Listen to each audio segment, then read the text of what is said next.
important areas in sprinting, you know too, is hip lift, right? And that's because your recovery muscle in any cyclic movement is always the weak point. We have tons of drive, we have tons of big engine, tons of power to put force in the ground. That's not where we get tired. We get tired in recovery, okay?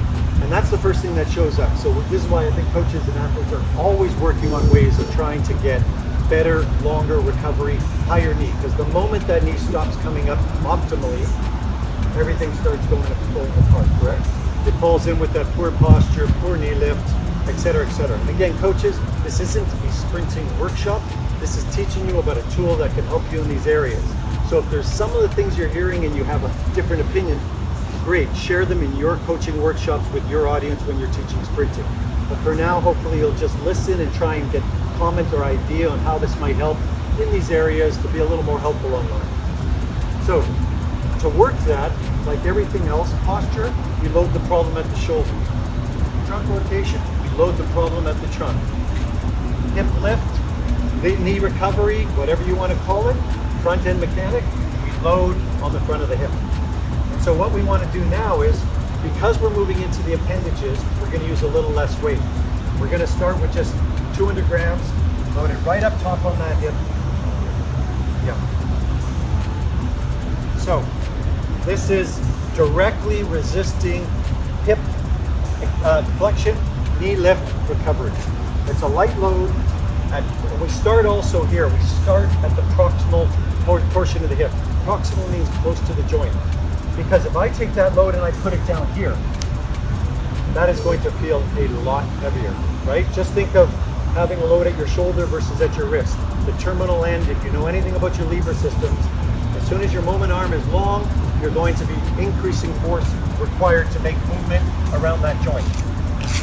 So, start proximal, and if you feel like, hey, that's a little bit light, don't add more weight. Take that load off and put it a little lower on the leg. And we've seen from the research in the labs with our team at AUT, moving that load from here to here increases rotational workload by up to 25%. Now let's get you started right here on hip lift. We're going to have this as a run. And I just want you really to focus on, most important is keeping that knee right where you want it. It's going to be working.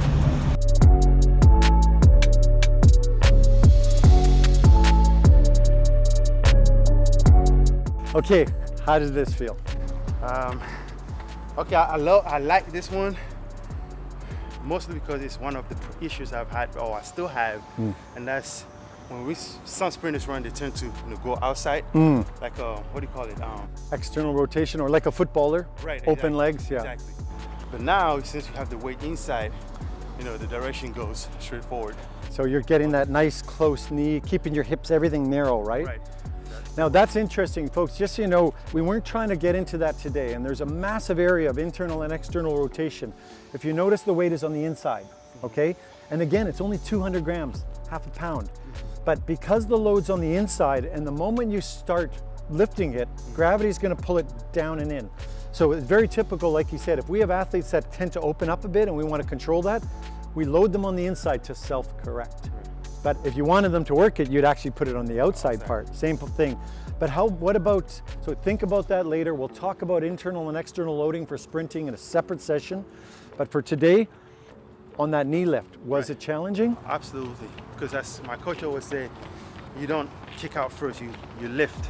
It's all about lifting. So having the weights on actually makes me, okay, so now I have extra kilos, extra gram on my leg.